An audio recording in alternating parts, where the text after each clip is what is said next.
बहुत सारे लोग ये कह सकते हैं कि इंडिया ने जो हालात किए इस वक़्त, उसके बाद सिक्योरिटी स्टेट ना बने तो क्या करें? अगर वहाँ पे कोई पागल हो गया है, तो हमें पागल होने की ज़रूरत नहीं है। और सारी ज़िंदगी हम पागल रहे, वहाँ कोई पागल नहीं था। आप इंडिया हो और आपके ऊपर पे दर पे इस तरह के हमले किए जाएँ, जिनमें से चंद कन्फर्म्ड हों कि वो पाकिस्तान की जानिब से आए हैं, बाकियों को आप समझते हैं। तो आप किस तरह अपना बदला लेंगे? किसी भी मुकदमे को समझने के लिए अगर आप इंसाफ पे मबनी अपना रवैया रखते हैं, तो सबसे अहम ये होता है कि आप दूसरे की बात को जैसी कि वो है वो समझें।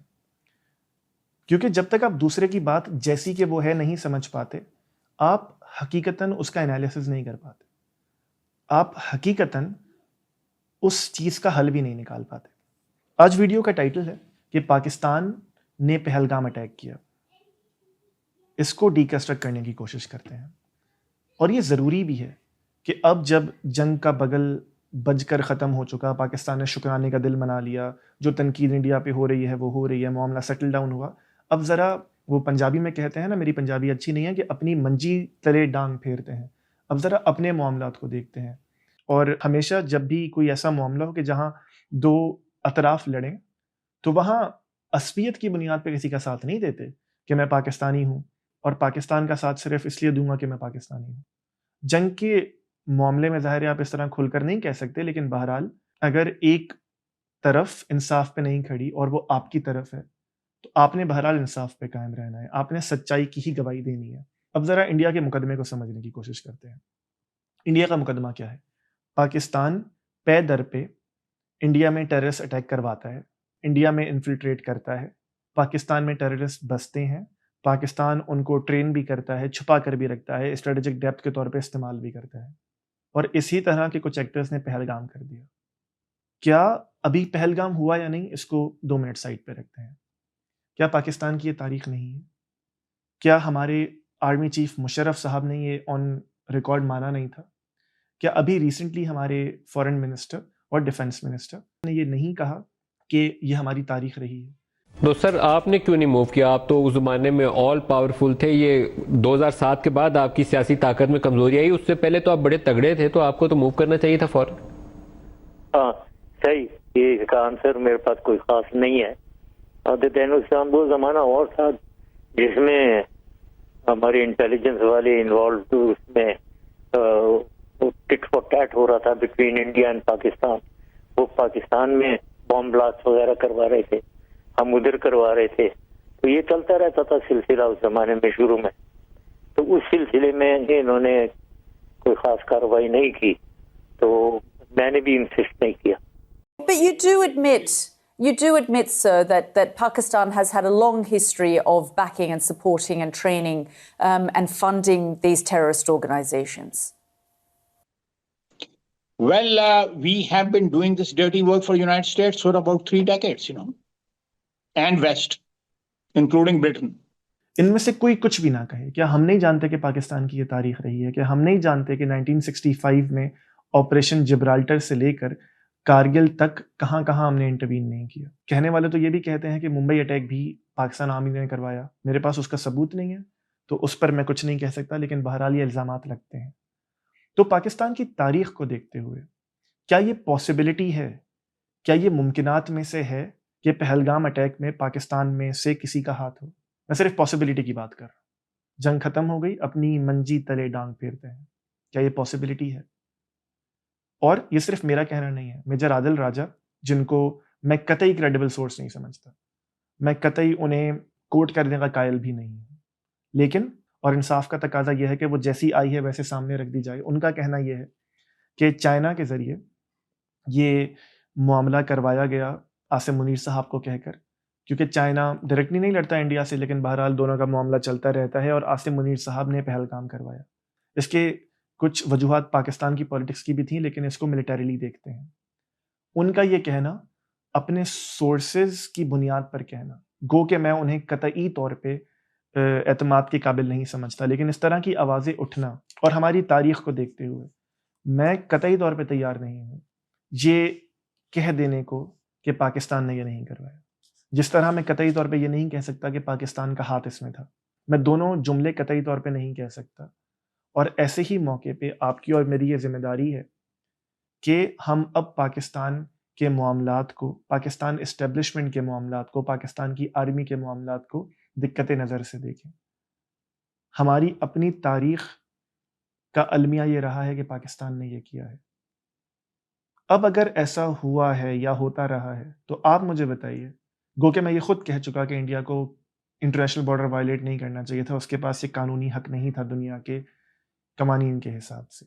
लेकिन अगर आप इंडिया हो और आपके ऊपर पे दर पे इस तरह के हमले किए जाएं, जिनमें से चंद कंफर्म्ड हों कि वो पाकिस्तान की जानिब से आए हैं, बाकियों को आप समझते हैं, तो आप किस तरह अपना बदला लेंगे? इसको सिर्फ उनके लेंस से देखने की कोशिश करते हैं। पाकिस्तान ने बेशक ऑफर किया कि एक इंडिपेंडेंट कमेटी बना लेते हैं, हम तहकीकात में साथ दे देंगे, तमाम चीज़ें। लेकिन इंडिया के पर्सपेक्टिव से देखिए कि यके बाद दीगरे इस तरह की चीज़ें होना, और दुनिया में इंडिया, बहरहाल वो अपनी जगह की इंडिया डिप्लोमेसी में उसको इस तरह बेहतर नहीं कर सका। वो हमने कल बात भी की कि किस तरह इंडिया की डिप्लोमेसी का फेलियर है इसमें, बहरहाल काफ़ी सारी जगहों पे। लेकिन फिर भी इंडिया के पास जो ऑप्शंस थे उनमें से एक ये ऑप्शन भी था, हमें अच्छा लगे या बुरा लगे। इसी तरह का ऑप्शन हम भी इस्तेमाल करते हैं कि जब ईरान की जानिब से हम पे मिसाइल्स गिराए गए, तो हम भी कभी उन पे मिसाइल अटैक कर देते हैं, हम कभी घुसकर उनके लोग मार देते हैं। आपको याद होगा ना, रिसेंटली ये होता रहा है। तो इंसाफ की बात यह है कि उनका मुकदमा जैसा कि वो है उसको समझें, उसकी संगीनी को समझें और इसमें अपनी गलती को समझें। अगर तो हमारी गलती है, क्या हमारी गलती थी कि हमने पहलगाम किया? ये शायद हमें आने वाले वक्तों में ना पता चल सके, लेकिन बहरहाल पता ज़रूर चल जाएगा।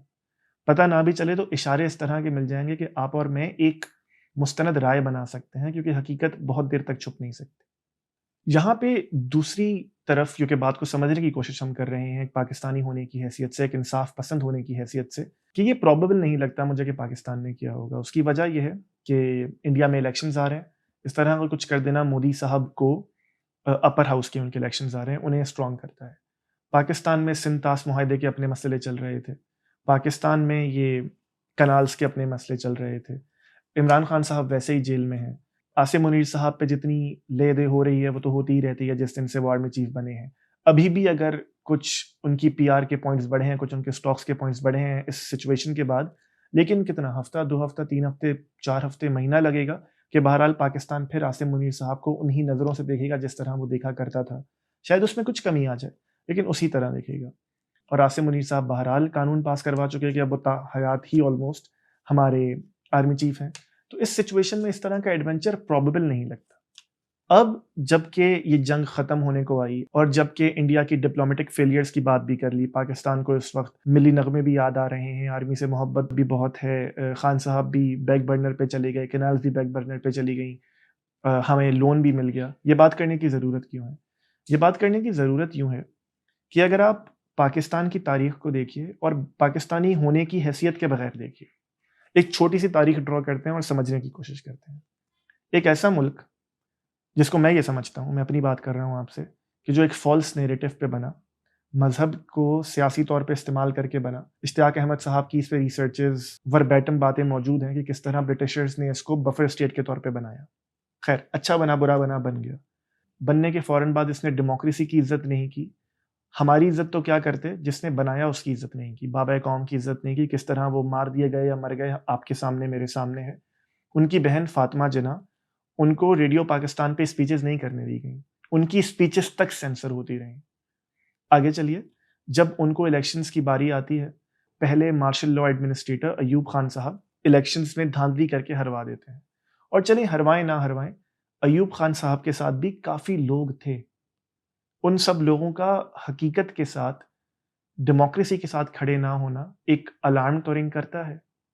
उसके बाद आप आगे बढ़ते जाइए और दुनिया में जहाँ-जहाँ प्रॉब्लम्स हुई, चाहे वो अफ़गानिस्तान हो, एक बार रशिया के ख़िलाफ़ अमेरिका के हाथों और एक बार अमेरिका के हाथों दोबारा वॉर ऑन टेरर में अफ़गानिस्तान को नेस्तो नाबूद कर देना, तबाह कर देना, बर्बाद कर देना। क्लेशनकोफ का कल्चर गो के वहाँ से हमारे पास आया, लेकिन उसको इस नहज तक, मज़हबी जुनूनी नहज तक हम लेकर गए, अमेरिका के टुकड़ों पर पलकर। हमारी तारीख़ तो है। मैं आपको एक मज़े की बात बताऊँ, अगर आप ईरान की तारीख़ पढ़ें ना, बड़ी इंटरेस्टिंग है।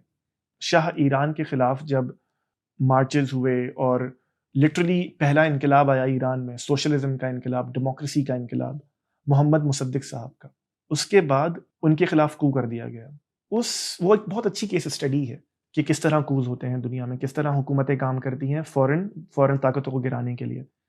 अमेरिका ने, CIA ने ईरान में जो गली मोहल्लों में प्रोटेस्ट होते हैं ना, वो तक ऑर्केस्ट्रेट किए थे।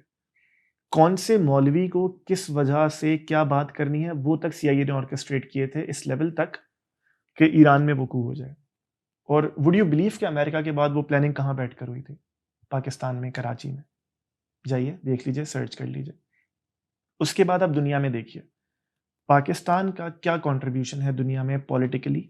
मैं इकोनॉमिकली बात नहीं कर रहा, हमारे इकोनॉमिक बहुत सारे मसाइल हैं। हमारा पॉलिटिकली दुनिया में क्या कंट्रीब्यूशन है? मुझे एक पॉजिटिव कंट्रीब्यूशन बताइए।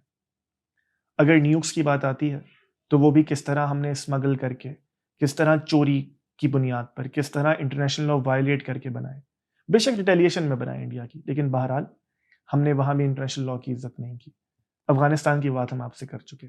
बांग्लादेश के साथ हमने क्या किया? ईस्ट पाकिस्तान हमारा हिस्सा था ना, कौन सी नाअहली थी जो हमारी हुकूमत ने नहीं दिखाई? कौन सी बदतमीजी थी जो हमारी आर्म फोर्सेस ने नहीं की? उसके बाद भी उन्हीं को ट्रेटर, उन्हीं को गद्दार, उनके हेड को, उनकी पार्टी के हेड को गद्दार कहकर हमने जेल में डाल दिया। और इसका बहुत अच्छा नक्शा कुदरतुल्लाह शहाब पेश करते हैं कि एक बंगाली पाकिस्तान आया, वेस्ट पाकिस्तान, और उसने पाकिस्तान की तरक्की देखी और बड़ा खुश हुआ कि चलो यार, हमारा ईस्ट पाकिस्तान तरक्की नहीं कर रहा, वेस्ट तो तरक्की कर रहा है।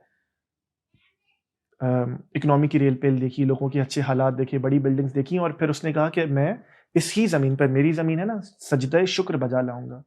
और जब उसने सजदा किया तो उसे पटसन की खुशबू आई। पटसन वो मटेरियल था कि जो ईस्ट पाकिस्तान में बना करता था, और हम उसे लेकर उससे कारोबार करके वेस्ट पाकिस्तान में पैसे लगाते थे और ईस्ट में कुछ नहीं लगाते थे।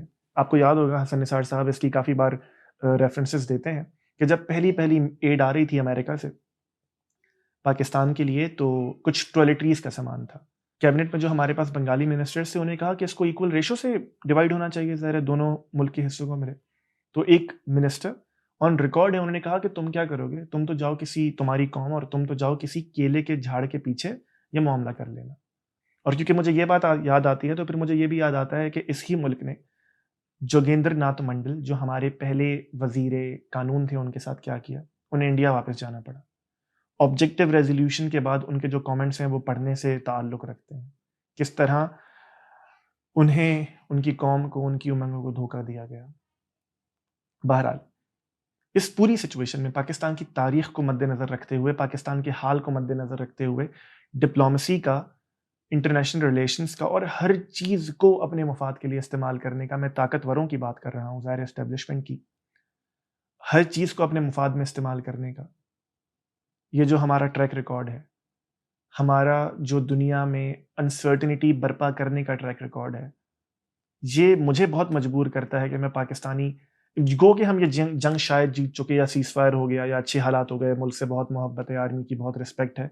बहरहाल ये मुझे मजबूर बहुत करता है कि मैं फिर भी ये सोचूं और कहता रहूं कि it is possible, not probable but possible, कि पाकिस्तान का इसमें हाथों से रूल आउट मैं तो कम से कम नहीं कर सकता। और इंटरनेशनल रिलेशंस के अलावा, जंग के अलावा, एज अ पाकिस्तानी मैं इस पे खुद कड़ी नज़र रखने की उम्मीद करता हूं अपने आप से और आपसे भी, कि इसको देखें, ताकि अपने ही मुल्क के हालात हम तब बेहतर कर सकते हैं कि जब हम सिक्योरिटी स्टेट ना हो।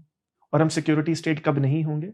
जब हम दुनिया में इस तरह की हरकतें नहीं करेंगे, या कम से कम अगर ये वाली नहीं तो जो तारीख में करते आए हैं उससे तौबा करेंगे, उससे आगे बढ़ेंगे। बहुत सारे लोग ये कह सकते हैं कि इंडिया ने जो हालात किए इस वक्त, उसके बाद सिक्योरिटी स्टेट ना बने तो क्या करें? अगर वहाँ पे कोई पागल हो गया है तो हमें पागल होने की ज़रूरत नहीं है। और सारी ज़िंदगी हम पागल रहे, वहाँ कोई पागल नहीं था। उनका आज का पागलपन हमारे पिछले पागलपन का भी एक नतीजा हो सकता है। जैसे मैंने पहले कहा कि इंडिया के मुकदमे को भी समझने की ज़रूरत है। तो किसी और के लिए नहीं, इंडिया की मोहब्बत में नहीं, दुनिया की मोहब्बत में नहीं, इंटरनेशनल रिलेशंस की मोहब्बत में नहीं, कानून की मोहब्बत में नहीं, अपने मुल्क की मोहब्बत में मैं बहरहाल ये समझता हूँ कि इट इज़ पॉसिबल। मैं बहरहाल ये समझता हूँ कि हमें फिर भी कड़ी नज़र रखनी है अपनी आर्म्ड फोर्सेस पे, उनके अतवार पे, उनके तौर तरीक़ों पे, उनके डिसीजंस पर, ताकि हम अल्टीमेटली एक सिक्योरिटी स्टेट से निकलकर, वेलफेयर स्टेट तो हम क्या ही बनेंगे सिक्योरिटी स्टेट से फ़ौरन निकलकर, लेकिन एक स्टेट बन सकें, a state for the people बन सकें, एक रिपब्लिक बन सकें, एक डेमोक्रेटिक स्टेट बन सके। वेलफेयर बाद में करते रहेंगे। ये जो सिक्योरिटी से वेलफेयर का सफर है ना, ये तय करना आप और मैं तभी शुरू कर सकते हैं कि जब हम विजिलेंट रहें। हम जंग मुसल्लत होने पर अपनी आर्म फोर्सेस के साथ तो खड़े रहें, लेकिन बहरहाल अपनी हिस्ट्री को देखते हुए इस तमाम मामले को एक पिंच ऑफ सॉल्ट के साथ देखें।